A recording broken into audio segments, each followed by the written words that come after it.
Oke, Assalamualaikum warahmatullahi wabarakatuh. Waalaikumsalam. Selamat siang dan salam sejahtera untuk kita semua. Salam literasi hukum Indonesia. Dan di kesempatan hari ini kita akan berbincang-bincang di podcast ini, podcast literasi hukum Indonesia. Nah, di perbincangan hari ini kita akan melanjutkan isu-isu sebelumnya. Nah, ini merupakan salah satu konten podcast ilmu hukum Fakultas Syariah dan Hukum UIN Alauddin Makassar. Dan di kesempatan ini juga kita kemudian akan membincangkan salah satu isu yang sangat menarik, yaitu pro kontra penggantian hakim Mahkamah Konstitusi. Nah, di isu ini kita akan berdiskusi beberapa hal, dan kita juga sudah menghadirkan salah satu pembicara kita, yakni Pak Ahkam Jayadi, SHMH. Selamat siang, Pak. Siang. Sehat hari ini, Pak? Ya, sehat. Alhamdulillah. Baik, Pak. Sebagaimana yang isu yang beredar atau beberapa media berita yang membicarakan bahwa penggantian hakim MK ini menuai banyak pro dan kontra, ada yang setuju dan ada juga yang kurang setuju.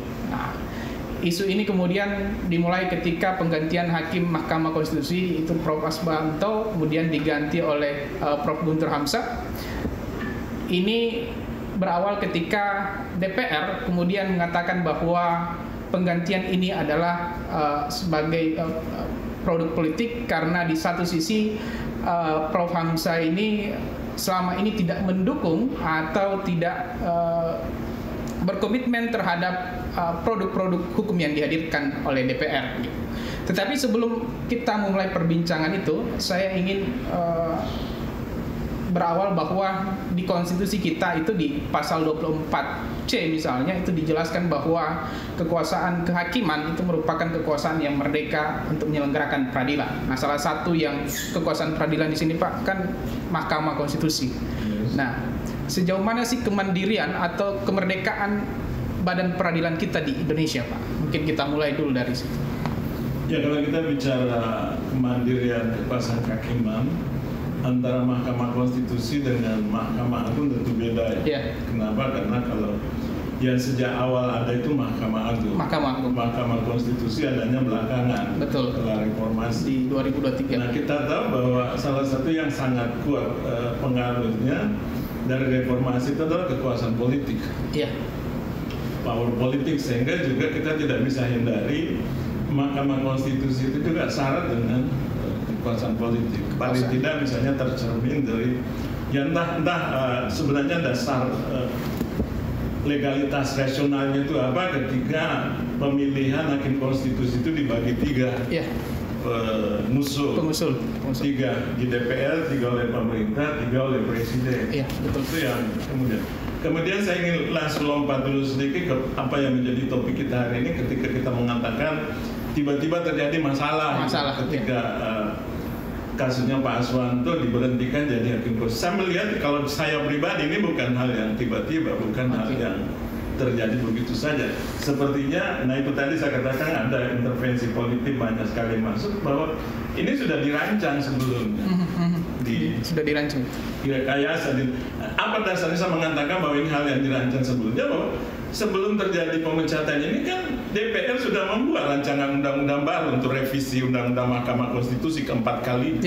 Dan salah satu yang ada di dalam itu apa yang sekarang diperhatikan oleh DPR yang sebenarnya terlalu cepat diperhatikan. Berarti belum waktunya. Belum disahkan, di mana di situ diatur bahwa pengusul itu bisa melakukan evaluasi setiap saat terhadap hakim-hakim konstitusi yang diusulkannya itu, yang dipilihnya itu. Nah, itu yang kemudian ternyata undang-undangnya belum diresmikan, tapi DPR sudah melakukannya dengan melakukan evaluasi terhadap Pak Aswanto dan kemudian melakukanlah pemberhentian masa jabatannya. Jadi kalau kebebasan saya kira sangat bagus, cuma memang problemnya karena ketika seringkali terjadi intervensi politik, dan termasuk juga ketika hakim konstitusi kita yang kita sangat kenal sebagai negarawan itu mestinya harus lebih sensitif, itu lebih memiliki kepekaan, lebih menjadi negarawan sejati, sehingga ketika misalnya ada hal-hal yang kemungkinannya bisa merusak independensinya segala macam itu mestinya mereka lebih terbuka. Apa contoh paling tidak misalnya ketika Ketua Mahkamah Konstitusi kita menjadi besannya Presiden, betul. mestinya kita tidak boleh menggunakan pendekatan peraturan perundang-undangan, tidak ada yang melarang, tapi dari segi moral, etik itu sudah sangat berpengaruh dan bisa merusak ketika kita, maka disinilah mestinya sampai sebenarnya diminta tanpa kita bersilat lidah soal-soal konstitusi dan segala macam, Pak Anwar Usman mestinya berhenti jadi Ketua Mahkamah Konstitusi. Saya kira sebentar itu Pak Tri. Oke, makasih Pak. Tadi ada kata bahwa masuknya ruang-ruang politik ini sebenarnya yang merusak peradilan ya Pak. Oke. Kalau kita lihat misalnya di Undang-Undang MK, di Undang-Undang Nomor 7 Tahun 2020, saya pikir tidak ada celah misalnya Prof. Aswanto itu kemudian diganti. Karena misalnya di pasal 23 itu kan hakim MK itu baru bisa diberhentikan ketika misalnya meninggal dunia, mengundurkan diri, atau masa jabatannya berakhir 70 tahun misalnya. Atau di pasal 87 kalau dia sampai 15 tahun masa jabatannya baru bisa diganti. Nah, ketiga ini, alasan ini saya pikir tidak ada yang memenuhi syarat untuk penggantian Prof. Aswanto. Mungkin tadi revisi undang-undangnya saja yang belum disahkan dan DPR terlalu cepat misalnya. Bagaimana kira-kira, apakah memang DPR boleh begitu saja tanpa ada aturan yang jelas, atau ini sebenarnya melanggar undang-undang gitu? Maaf, saya ingin mengatakan jangan salah atau keliru Pak Tri. Ya. Begini, kan Undang-Undang Nomor 7 Tahun 2020 itu juga syarat lagi-lagi dengan intervensi politik yang luar biasa, bahwa hakim konstitusi itu langsung diberi masa jabatan 15 tahun. Iya. Itu tidak pernah terfikirkan selama ini, tidak ada pola-pola masa jabatan seperti itu atau dalam usia 70 tahun. Mestinya tetap, karena aturan yang lama Undang-Undang 24 2003 itu sebenarnya kan tidak ada masalah dengan tahapan 5 tahun. Kenapa tiba-tiba kemudian ditambah 15 tahun atau usia 70 tahun? Ya. Itu satu. Yang kedua, bahwa di dalam pasal 87 Undang-Undang 7 2000 kan juga di situ sebenarnya masalahnya. Ketika di judicial review itu kemudian menarik juga sebenarnya kenapa konstitusi mengabulkan judicial review itu untuk membatalkan masa jabatan yang 15 sampai 70 tahun itu. Nah, ketika judicial review diterima, disinilah kemudian Mahkamah Konstitusi bermasalah. Yaitu bagaimana dengan status khususnya hakim konstitusi yang dipilih DPR itu, yang dibatalkan itu 25 dan 70, sehingga dia terpaksa bersurat ke DPR minta pandangan bagaimana dengan masa jabatan yang dibatalkan itu, sehingga kemudian DPR justru sebenarnya, kalau saya dibalik itu menunggu-nunggu surat ini untuk dimanfaatkan untuk mewujudkan kekesalannya terhadap Pak Aswanto sebagai hakim konstitusi yang menurut pengakuan Ketua Komisi 3 dan sebagainya itu dianggap tidak respect terhadap DPR yang selama ini justru harus mendukung peraturan perundangan, khususnya undang-undang yang dibuat oleh DPR, justru kemudian banyak dibatalkan oleh Mahkamah Konstitusi, terkhusus Pak Aswanto. Itulah kemudian mereka mengevaluasinya, kemudian menyatakan ini tidak bisa kita pertahankan Pak Aswanto, sehingga kita harus berhentikan dan kita ganti dengan hakim konstitusi yang baru, yang meskipun juga sebenarnya seperti yang dikatakan Pak Tri tadi,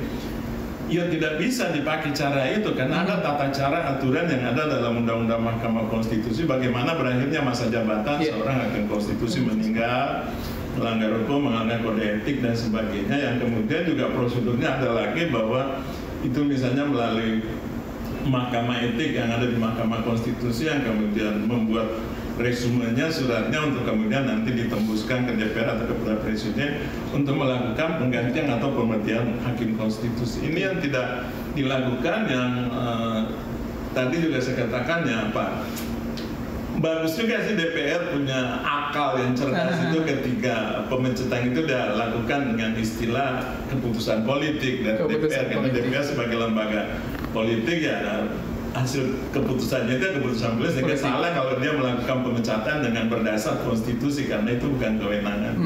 Sementara itu Pak. Oke Pak, ini kan kalau kita lihat misalnya baik di konstitusi dan di undang-undang MK sendiri, komposisi hakim MK kan dari 3 lembaga negara, dari DPR, dari Presiden dan dari Mahkamah Agung Pak.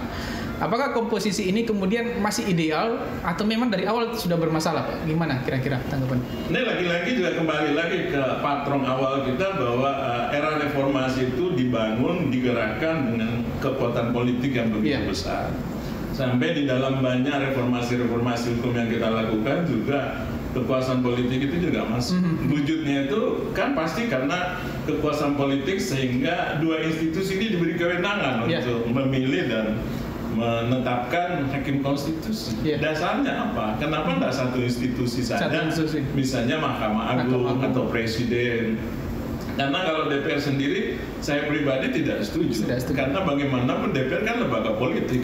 Sebagai lembaga politik, masa ikut berperan dalam hal yudisial, memilih hakim konstitusi. Sehingga kalau saya ke depan, termasuk kalau memang memungkinkan ini direvisi undang-undang baru itu supaya pembagian ini dikembalikan, direvisi ulang, dikocok ulang sehingga DPR dilepaskan kewenangannya untuk memilih hakim konstitusi. Karena pengalaman juga sudah memperlihatkan pengerusakan Mahkamah Konstitusi kan datangnya dari DPR.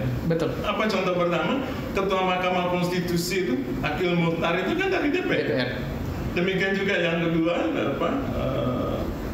yang juga anggota DPR sebelumnya, Patrialis Akbar itu juga rusak Mahkamah Konstitusi sehingga pemberian kewenangan kepada DPR untuk memilih konstitusi ini harus kita revisi ulang untuk sepenuhnya mungkin melalui Presiden ya sebagai kepala negara untuk memilih orang-orang yang dirasa pantas di situ sumber daya manusianya untuk diangkat menjadi atau dipilih menjadi hakim konstitusi. Misalnya tadi memang kan ada Mahkamah Agung, itu kan karir-karir hakim yang juga ada PT UN-nya di situ dan seterusnya. Yang kemudian dari perguruan tinggi, akademisi, itu kan Presiden bisa punya tangan di situ untuk menyeleksi, memilih calon-calon yang kemudian nanti bagaimana prosedurnya. Disitulah mungkin Presiden perlu membentuk semacam panitia seleksi. Tapi ini contoh saja. Tapi nanti bagaimana bentuk wujud panitia seleksi itu tentu harus kita wujudkan lebih bagus supaya mempunyai gengsi, mempunyai bobot yang lebih kuat untuk menggantikan posisi DPR melakukan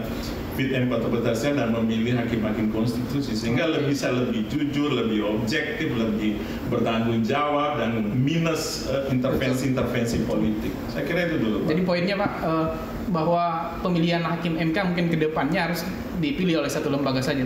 Iya, mestinya. Tidak usah, paling tidak jangan ada jatah deh dari DPR. Jangan. Kembali ke tema kita, misalnya pemilihan oleh DPR kemudian yang baru diganti karena syarat akan politik misalnya, dan juga di sisi lain tidak sesuai dengan undang-undang MK misalnya juga. Apakah ketika ditetapkan oleh Presiden, apakah penetapan Presiden ini menjadi sah-sah saja atau justru ikut melanggar dari DPR gitu? Iya, menarik pertanyaan Pak Tri bahwa ini kan kita lagi mempersoalkan pemecatan itu dan kemudian disusul dengan pengangkatan atau pemilihan Pak Guntur Hamzah sebagai pengganti hakim konstitusi. Kan itu adalah proses politik saya kira yang tidak bisa diingkari karena memang tadi DPR diberi kewenangan. Itu sah-sah saja dalam konteks itu.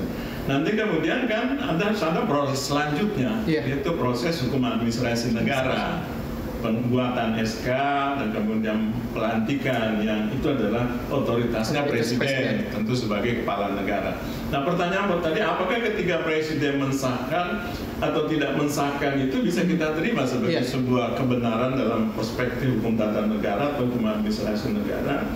Saya bisa mengatakan bahwa apa yang terjadi di DPR yang tadi kita persoalkan itu adalah hal baru yang belakangan muncul setelah munculnya kasus pemecatan ini. Yang saya nggak tahu sebelumnya itu sudah pernah dipikirkan kemungkinan DPR menarik kembali atau mengevaluasi hakim konstitusi yang disana. Nah, kan ini hal baru, maka sekarang kita tidak bisa sepenuhnya akan melihatnya bahwa ini bertentangan konstitusi apa tidak. Ini sebuah realitas hukum yang terjadi dan sekaligus realitas politik yang terjadi di DPR kaitannya dengan Mahkamah Konstitusi.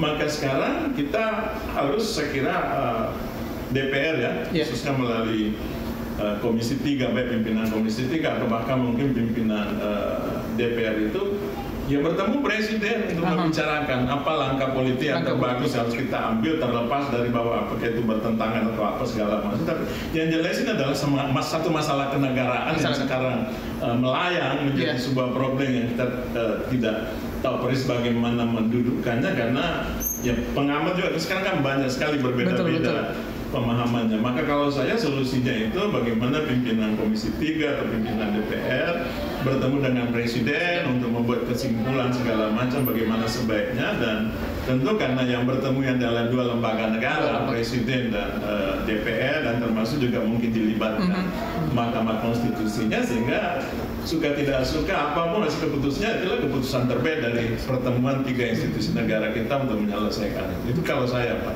Siap. Mungkin ini pertanyaan terakhir. Kedepannya misalnya Pak, konsep seperti apa MK ini dalam menjaga marwahnya untuk tetap mandiri, entah baik perekrutan hakimnya, baik pengambilan keputusannya, itu konsep-konsep seperti apa untuk tetap menjaga kemandirian dan independensi dari seorang hakim MK misalnya, atau dari segi kelembagaan? Kalau proses justisinya saya kira sudah selama ini berjalan baik, karena saya sendiri itu dari awal berdirinya Mahkamah Konstitusi sudah bermitra dengan Mahkamah Konstitusi ketika ketua pertamanya itu Prof. Cimli, kita di UIN dan beberapa perguruan tinggi itu membentuk pusat studi konstitusi, dan saya termasuk yang ketuanya kalau di UIN, sehingga dalam banyak kegiatan kita bermitra dengan Mahkamah Konstitusi, dan itu sudah berjalan dengan baik. Bahwa kemudian misalnya ada penyimpangan, itu kan case yang bisa saja terjadi kapan dan di mana saja. Kemudian untuk itu ke depan saya kira tinggal harus diperkuat betul, khususnya dalam konteks proses-proses justisinya ya. Nah, kaitannya dengan hakim tadi, saya kira tadi kita sudah bahas bahwa sebaiknya ke depan perlu dilakukan perbaikan supaya hakim-hakim konstitusi tidak dikotak-kotakan menjadi jatahnya presiden, jatahnya DPR, jatahnya presiden. Tapi kalau saya itu sepenuhnya otoritasnya presiden sebagai kepala negara untuk merekrut, memilih dan sebagainya hakim konstitusi itu ya bisa bersumber ya kembali bisa dari DPR, bisa dari presiden, bisa dari pemerintah, tapi itu sepenuhnya otoritasnya DPR. Tidak seperti sekarang bahwa ada kemungkinan DPR punya jatah dan itu silakan DPR seleksi sendiri, Mahkamah Agung juga punya jatah, silakan seleksi sendiri, presiden. Kalau saya tidak, harus meskipun itu jatah-jatah dari itu tadi tetap puncak tertinggi yang menseleksinya, yang menyaringnya dan sebagainya itu kepada presiden sebagai kepala negara, yang kemudian presiden sebagai kepala negara bisa mendelegasikan dengan membentuk semacam panitia seleksi lah atau apa namanya, yang kemudian panitia seleksi yang bisa kita pertanggungjawabkan. Dan saya kira saya mohon maaf, saya ingin tambahkan problem dasar negara kita ini sebenarnya juga yang entah sampai kapan tidak selesai-selesai, yang biasanya selalu menjadi kekhawatiran saya bahwa negara kita ini adalah negara yang memprihatinkan karena banyak problem-problem dasar bernegaranya yang seharusnya sudah selesai, itu tidak selesai-selesai sampai sekarang, dan itu yang menimbulkan problem. Apa contoh? Paling tidak misalnya tentang konstitusi kita yang secara spesifik lagi soal jabatan presiden. Mestinya kan persoalan itu di beberapa negara nggak usah lagi diutak-atik. Ini tidak 2 periode jadi 3 periode macam-macam. Kapan negara ini bisa bagus? Yang kedua tentang partai politik juga bisa. Di mana ada negara hari ini yang masih partai politik itu setiap saat bisa dibentuk, bisa dibuat, sampai kemudian negara kita memiliki puluhan. Nah, kalau partai politik sebagai pilar bernegara, pilar demokrasi tidak selesai secara baik, mana bisa berkembang dengan baik negara ini? Nah, itu yang bagaimana ke depan kita hal-hal dasar bernegara itu supaya sudah selesai itu. Kalau perlu kan kita buat aturan bahwa tidak ada lagi.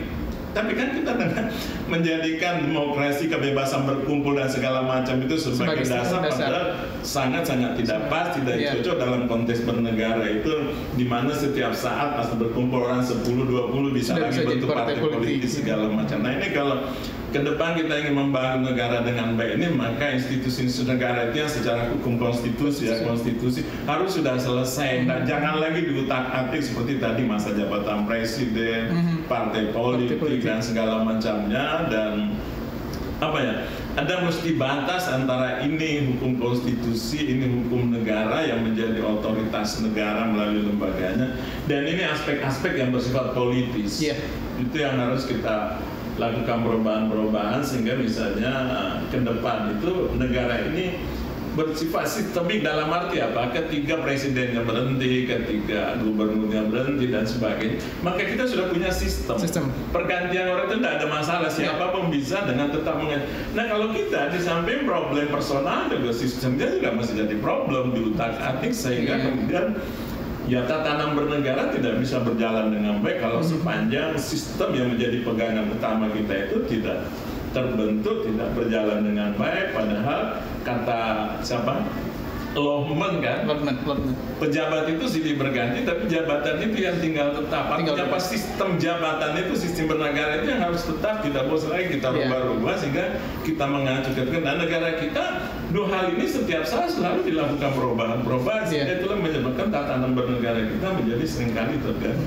Saya kira itu. Oke, terima kasih Pak atas sedikit perbincangan kita di hari ini. Tadi sudah ada beberapa poin-poin penting, salah satunya misalnya ada problem mendasar misalnya di pergantian hakim MK ini, baik itu secara misalnya prosedural dan ada juga masalah-masalah lainnya dalam konteks bernegara yang belum selesai sampai hari ini.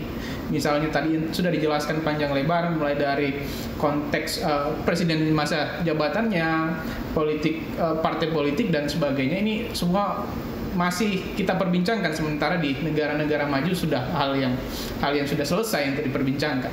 Nah, dari perbincangan kita hari ini kita sudah mendapat banyak hal yang dikatakan oleh narasumber kita, dan di pertemuan ke depannya kita akan membincangkan berbagai isu-isu ketatanegaraan kembali. Nah, saya pikir untuk di kesempatan hari ini cukup sampai di sini, dan ikuti kami di podcast selanjutnya. Bisa sama-sama Pak? Yes. Salam literasi Indonesia. Salam literasi Indonesia. Demikian, Assalamualaikum warahmatullahi wabarakatuh. Waalaikumsalam warahmatullahi wabarakatuh.